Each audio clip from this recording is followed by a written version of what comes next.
చాలా చరిత్రాత్మకమైంది. ఎందుకంటే ఇక్కడి నుంచే బిడ్డల భవిష్యత్తు అంతా ఉంటుంది, విద్యార్థుల భవిష్యత్తు. ఎందుకంటే మీకు జరిగే అన్యాయాలను చూస్తే చదువుకునే వాళ్ళకు కూడా కోరిక పుట్టదు. ఏం సాధిస్తాం చదువుకుంటే ఏమొస్తుంది? కొలువు వస్తుందా? జ్ఞానం ఏం రాదు, అజ్ఞానమే వస్తుంది. ఎందుకంటే చదువుకున్న వాళ్ళు ఎవరు నీతివంతులుగా లేరు, జ్ఞానవంతులు లేరు. Exposure coefficient is perfect, your education coefficient is imperfect. If you study more, you will end up as English parroting joker. ఏముంటుంది? All prophets are shepherds. వాడు నల్ల గొంగడి తీసుకొని, నల్ల మేకలు తీసుకొని, నల్ల తుమ్మలు చుట్టూ తిరిగితే జ్ఞానం వచ్చింది. Sensory perception plus rational reflection. ఇవన్నీ మీరు పోరాటం చేస్తే ఎక్కువ ఉద్యోగం వస్తుంది, ఎక్కువ తెలివి వస్తుంది. మీరు చదువుకున్న దానికంటే మీ పోరాటంలో ఎక్కువ జ్ఞానం వస్తుంది, ప్రపంచం గురించి మొత్తం తెలుస్తుంది. చదువుకుంటే ఏముంటుంది? అందుకని మీ పోరాటంలో మీకు జ్ఞానం వస్తుంది, శీలం కూడా వస్తుంది, పట్టుదల వస్తుంది, కష్టపడుతున్న చూసి కరుణ వస్తుంది, మీకు కార్యాచరణ తెలుస్తుంది. చదువుకుంటే కంటే మీ పోరాటంలో మీరు రాటు తెలుతారు. అందుకనే పోరాటం మంచిదే. ఒక అందుకు ఇది ఒక అందుకు రేవంత్ రెడ్డి మంచిగా చేసింది, మీకు ఇంత కలిగిస్తున్నాడు ఆయన. అయితే ఇక్కడ మన మిత్రులు ఇంతకుముందు వచ్చినప్పుడు చెప్పినట్టు మీడియా రాలేదని బాధపడుతున్నారు. బాధపడకండి, మీడియా పని అయిపోయింది. ఇప్పుడు నేను టీవీలు చూస్తుండ్రా, పత్రికలు చూస్తుండ్రా, అయిపోయినాయి అవన్నీ. They will be soon dead, they will be soon gone, ఎత్తుకపోతారు. They will be soon buried and they will be forgotten also. ఏం బాధపడొద్దు, ఎందుకంటే ఇది ఇక్కడ కూర్చున్నాం కదా. మీడియా గురించి ఇప్పుడు చెప్పలే, మీడియా గురించి 1952లోనే చలపతిరావు గారు చెప్పారు.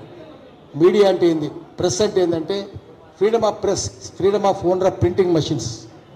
No body writes editorials, everybody writes proprietorials అన్నాడు. బాబు మీరు మాట్లాడితే ఏదో ఒకటే మాట్లాడతారు. అందుకని ఎడిటోరియల్స్ అంత దొంగలే కదా. రామోజీరావు 8,000 కబ్జాలు పెట్టిండో మనకు తెలుసు కదా, 1,000 ఎకరాలు. వాళ్ళందరూ దొంగలే. వాళ్ళు మనకేందుకు న్యాయం చేస్తారు? పేదోళ్ళు చేయరు. ప్రభుత్వం ఎవరుంటే వాళ్ళ వెనక తిరుగుతారు. కేసీఆర్ అంటే కేసీఆర్, రేవంత్ రెడ్డి రేవంత్ రెడ్డి, చంద్రబాబు రాజశేఖర రెడ్డి. రేపు ఇన్నన్న ముఖ్యమంత్రి అయితే ఇన్నన్న చుట్టూ తిరుగుతారు. ఇప్పుడు మాట్లాడరు. అందుకని మనం మీడియాను వదిలేద్దాం. శ్రీశ్రీ చెప్పిండు, పెట్టుబడికి కట్టుకథకు పుట్టిన విష పుత్రికలు ఆంధ్ర దినపత్రికలు అన్నాడు. పత్రికలు గోరంతలు కొండంతలు చేస్తాయి, కొండలు గోల్కొండలు దాచేస్తాయి. జర్నలిజం కూడా ఏమైంది? Journalism has become toasting, feasting and fitting job. విందు మందు వినోదాల ఉద్యోగం అయింది, అంతకుమించి లేదు కదా. కాబట్టి ప్రజలను గొంతుకొని ఎందుకవుతుంది? మీడియా అంటే ఏముండాలంటే, media should be voice of the voiceless, heart of the heartless, soul of the soulless, sigh of the oppressed. అనగారిన ప్రజల నిట్టూర్పు, అనగారిన ప్రజల ఆహట్ అయి ఉండాలి. వస్తుందా? లేదు కదా. ఇప్పుడు మనం చేద్దాం ఆ పని. సోషల్ మీడియానే మన ఇంటున్నది, అదంతా అన్సోషల్ మీడియా.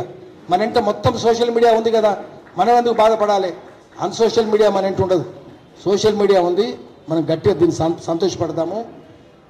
అయితే మిత్రులారా, పూర్వం తెలంగాణ ఉద్యమం ఇన్నారెడ్డి వచ్చి కేసీఆర్ని పట్టుకొచ్చి కూర్చోబెట్టి తెలంగాణ అంటే ఏందో పాఠాలు చెప్పిండు. ఇన్నారెడ్డి చెప్పినే చిలకలక పలికిండు కేసీఆర్.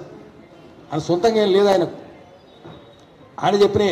కేసీఆర్ని పట్టుకొచ్చింది ఆయనే, నా దగ్గర కూడా పట్టుకొచ్చేది. ఆయన 94, 95, 96 నుంచి తెలంగాణ ఉద్యమంలో ఉన్నాడు. ఆయన, గద్దరు, మేము అందరం. కానీ ఏం చేసిండు కేసీఆర్? నీళ్లు నిధులు నియామకాలు అన్నాడు కదా, నియామకాలు చేసిండా? ఒక్క నియామకం చేయలే, పట్టించుకోలేలే. ఎప్పుడైనా పట్టించుకుంటా? ఉద్యోగాలు ఏదో సాకుతోటి ఏం చేస్తుండేనంటే, ఏదో లీక్ అయిందని పేపరు, ఇంకొక గందరగోళమైందని, ఇంకొక అమాయకంగా ఇంకే చేసిండని. వాడు అమాయకత్వం ఏం కాదు, అది బేకూఫ్ కాదు, బద్మాషి. అది బద్మాషితోటి ఇవన్నీ చేసి బయట పెట్టేది. ఇప్పుడు రేవంత్ రెడ్డి ఇంకా తెలివైనడు కదా, ఆ దొంగ పనులే చేస్తున్నాడు. మైపాల్ రావాలి నువ్వు. ఇగో మైపాల్కి తెలియదు పాపము. మైపాల్ ఏమో రోజు పొద్దున్నే పాఠాలు చెప్తున్నాడు. తూర్పున సూర్యుడు ఉదయించను, తూర్పున సూర్యుడు ఉదయించనని. తూర్పున సూర్యుడు ఉదయిస్తే ఊకుంటారా? జ్ఞానం కలిగిస్తే ఊకుంటారా? జైలు పెడతారు ఆయన. 2-4 పాఠాలు చెప్తే జైలు పెడతారు. 2-4 అన్నందుకు జైలు నోళ్ళు తెరుస్తాయి, గుండాలు గుండ్రాలు విసురుతారు. పట్టుకపోయారు కదా నేను. రాత్రి దాకా తెల్లారి దాకా వస్తారు. ఇంకా నయం మీడియా ఉంది కాబట్టి నేను సోషల్ మీడియా ఉంది కాబట్టి బయట పెట్టిన, లేకపోతే పెట్టకపోదురు. అప్పుడు ఆయన కేసులు పెట్టి ఇప్పుడు ఈయన కేసులు పెట్టి మరి ఏమవుతుంది? అందరు దొంగలే కదా, వాళ్ళు దొంగలే వీళ్ళు దొంగలే, అందరు దొంగలే. మిత్రులారా, ఒకటి గుర్తుపెట్టుకోండి, మీరు బాధపడొద్దు.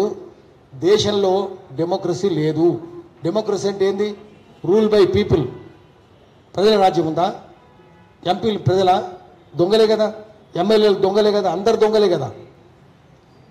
ఐఏఎస్ ఆఫీసర్ అందరు బ్రోకర్లే కదా, జోకర్లు లేదా బ్రోకర్లు.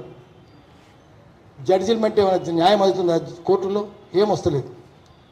మీడియా అంతా మాఫియా అని ఎంతమంది చెప్తుంది కదా, మాఫియా అని. ప్రజాస్వామ్యానికి 4 స్తంభాలు కుప్పకూలిపోయినాయి, అన్ని క్రాక్స్ వచ్చినాయి, రేపు ఎల్లుండో కూలిపోతాయి. దేశంలో క్లెప్టోక్రసీ ఉంది. క్లెప్టోక్రసీ అంటే పొలిటికల్ సైన్స్లో kleptocracy is rule by thieves. చోరతంత్రం ఉంది, జనతంత్రం లేదు. కాబట్టి మీరు దానికి ఎటువంటి పోరాటం చేయాలో దానికి సన్నద్ధం చేయాలి, ప్రిపేర్ కావాలి. దొంగలు ఉన్నప్పుడు ఏం చేయాలి? వాడు లూటీ చేస్తుంటే మనం లాఠీ లేపాలి కదా, లేపుతున్నామా? మన దగ్గర పులి దగ్గరకు పోయి దండం పెడితే ఇంటదా? అది శాకాహారి అవుతుందా? పులి ఎప్పుడు శాకాహారి కాదు, రాజకీయ నాయకుడు కూడా నీతివంతుడు కాదు. భర్త తీసుకొని భర్తం పట్టాలి, దానికోసం సిద్ధం, పోరాటమే. అందుకే నేను కైసా మిలేంగే అంటే లడ్నే के लिए మిల్లా కైసా మిల్నా బలితే ముట్టి చేసి పిడికిల్ లెక్క, పిడికిలెత్తు గుద్దుడు గుద్దాలి, అప్పుడు బుద్ధికి వస్తుంది అని. అందుకని పోరాటం చేయండి, మీరు ఏం కావద్దు. 1:100 చేయాలి కదా, 50 ఎందుకు చేస్తున్నాడు? ఎస్సీలకు ఎందుకు న్యాయం అవుతుంది? మెరిట్ ఉన్నోళ్ళకి న్యాయం కాదు. మెరిట్ ఉన్నాడు వాడిని మాట వినడు కదా, ఆలోచించే వద్దు. ఎందుకంటే ఈ దేశంలో చదువు శాంతి భద్రతల విఘాతం, తెలివి శాంతి భద్రతల విఘాతం, తెలివి ఉండనే వద్దు వాళ్ళకి. దానివల్ల లాండ్ ఆర్డర్ ప్రాబ్లం వస్తుంది. అన్ని ప్రభుత్వాలు నమ్ముతాయి, ఇప్పుడు కాదు ఎప్పటి నుంచో ఉంది ఈ సామెత, నేను చెప్పేది కాదు. కాబట్టి మెరిట్ ఉన్నోడు ఉండొద్దు, ఎస్సీలు ఉండొద్దు, ఎస్టీలు ఉండొద్దు, బీసీలు ఉండొద్దు, మైనారిటీలు ఉండొద్దు, ఆడపిల్ల అసలే ఉండొద్దు. ఆడపిల్లలు ఉంటే ఉన్నది చెప్తారు కదా, న్యాయం ఉండొద్దు కదా. ఎందుకంటే మగవాళ్లకు ఆడ్రినలిన్ హార్మోన్ ఉంటుంది, అంటే ఓ రుక్తాడు, కానీ దయ ఉంటుందా? ఈ జంతువు కన్నా దయ ఉందా? మగ జంతువుకు, మగ పులికుందా, మగ కోడికుందా, కోడి పుంజుకుందా? పిల్లల్ని పెట్టుకొని ఎవరుంటారు? ఏనుగ, ఆడ ఏనుగే కదా ఉండేది, ఆవే కదా ఉండేది, ఎద్దు ఉంటుందా? ఉండదు కదా. మనుషులు కూడా అంతే. కాబట్టి దయ లేని వాళ్ళు ఎవరు కావాలంటే, మేల్ ఐఏఎస్ ఆఫీసర్ అనుకో, వాడు ఏది చెప్పి లేమంటే కూర్చుంటాడు, కూర్చోమంటే కూర్చుంటాడు. ఆడవాళ్ళు ఉంటే వినరు కదా, అందుకని ఆడపిల్లలు కూడా ఉండదు, ఎస్సీలు కూడా ఉండొద్దు, ఎస్టీలు, చెంచులు, గోండులు, కోయిలు చాలా మంచోళ్ళు కదా, నిజాయితీ పరులు, వాళ్ళు కూడా ఉండొద్దు. అందుకనే వాళ్ళు ఎవ్వరికి ఇయ్యడు, అవకాశాలు ఇయ్యడు. దొంగలకే అవకాశం ఉంటుంది, దొంగల రాజ్యంలో దొంగలకే అవకాశం ఉంటుంది. మనం 1:100 అడుగుదాం, వాడు 50 అంటాడు, వాడు ఏమి చేయడు, వాడు చేసిందే వీడు చేస్తాడు. వాడు ఒక మాట చెప్పిండు, వీడు ఇంకో మాట చెప్తాడు. అందుకని ఇన్ని ఇష్యూస్ మీరు చాలా చెప్పినారు. ఇష్యూస్ అమలు చేయాలంటే, అమలు కావాలంటే పోరాటం ఒకటే మార్గం. పోరాటం ఎట్లా పోరాటం ఉండాలంటే, నేను ఇన్నో వీటిలో అందరం ఉండాలి. ఏం చెప్తారంటే కాన్షియస్నెస్ బేస్డ్ మూమెంట్ అంటే మీటింగ్ కూడా మూమెంటే, ఇట్స్ నాట్ స్ట్రగుల్. ప్రజల political consciousness, collective political consciousness of the people, ప్రజల ఉమ్మడి రాజకీయ చైతన్యం పునాదిగా ఉద్యమాలు.